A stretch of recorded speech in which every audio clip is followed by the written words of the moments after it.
Another night of sub-freezing temperatures, but just how cold? I'll have your county-by-county forecast coming up. Turning trash into treasure. A heaping mound of garbage converted into energy. So can Orange County turn trash into cash?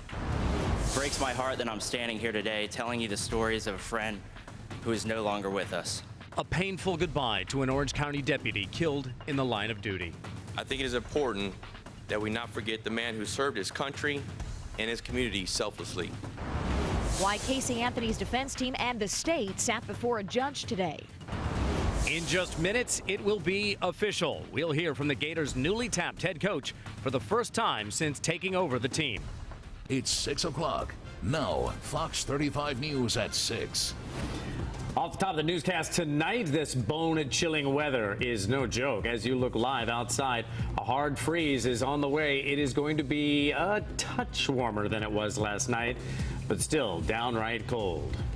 We begin once again with a Fox 35 weather alert. Cold is cold. Good evening, everybody. I'm Bob Fryer. And I'm Sunny Nevada. Temperatures expected to get into the 20s again tonight. Let's get the full scope of what we can expect from Chief Meteorologist Glenn Richards. Yeah, we say it's a little bit warmer, Glenn, but just a little bit. It won't be 28. It'll be 29. Well, the so good, great. Yeah, exactly. Yeah, the good news here, the winds are a little bit less, so that's also going to help with the wind chills for overnight tonight, which this morning they were down into the teens. So a very cold night last night, very cold this morning. We set record lows all across Central Florida right now. The winds are a little bit lighter, but it's still very chilly. A little bit warmer right now compared to last night at this time. It's 43 right now in Orlando. The wind chill currently, it feels like 40 downtown, 43 in Ocala.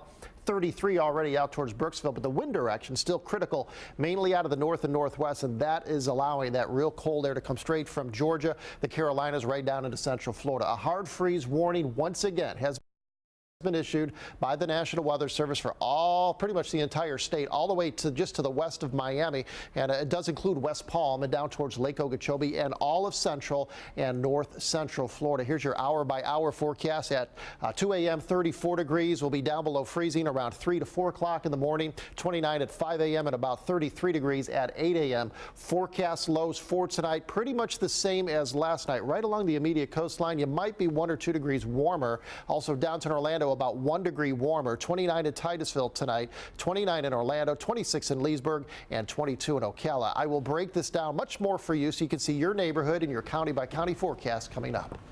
Glenn, thanks. A house fire in Orange County this morning as a result of people trying to stay warm in these cold temperatures. Investigators say a space heater sparked those flames that eventually torched this home on Prince Street in Pine Castle. Everyone inside did make it out safely, except unfortunately for a pet. Firefighters say the smoke alarms inside did not work. And the cold weather certainly leading to pipe problems at homes all across Central Florida. Farron Electrical and Plumbing telling us that they've seen a 15% jump in emergency calls. Many of the customers are just complaining of cracked pipes, broken water heaters, and broken water lines. Hardware stores selling insulating foam that you can use to then cover the outside of the pipes, or you can just use a towel as well. It might do just as well. And your weather authority always at your fingertips when we're not on the air. Go to our website, myfoxorlando.com. Click the weather tab right at the top of the page. You can also download the Fox 35 app for your iPhone or your Android smartphone.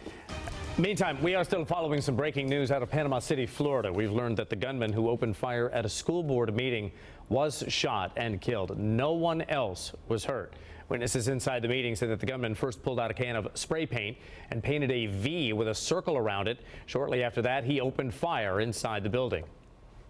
Well, they've obviously taken him away, I'm assuming, to the hospital. There are they've kind of corralled people in different rooms, asking them not to talk to each other so that the police can get, each person's account. As we wait for those accounts to come in, we can tell you the police right now not saying who it was who shot the gunman. New tonight, another use for trash. Orange County planning to turn it into energy, but it's not cheap, and you will be footing the bill. Fox 35's Mike Simon here, live in the studio with more behind this big push. Hi, Mike. Hey, good evening, Sunny. Orange County thinks it's going to be a big money maker for them. They're shelling out $1.5 million to trap the gas that's already in your trash. This mountain of trash actually has some value. It creates methane gas, and the feds say you can't let that dangerous gas just float off. That regulation requires us to collect that gas because we don't want it going into the atmosphere. It's a greenhouse gas, and we don't want it to affect the ozone layer. Engineer Dan Morikow says they've only got two choices: burn it or catch it. So instead of this flare, they've put in hundreds of wells to capture that gas and pipe it across the way to OUC's huge energy plant. Who can actually use the methane gas to generate electricity. In years past, the county used a middleman and didn't profit from the wells. They think that's about to change. So they can get up to $8 million a year out of that $1.5 million investment. And while a private contractor I talked to wouldn't provide that rosy of an estimate, they say taxpayers will definitely turn a profit. Sonny? Mike, thanks. Turning that trash into gas, by the way, gives off enough power to supply 80,000 homes.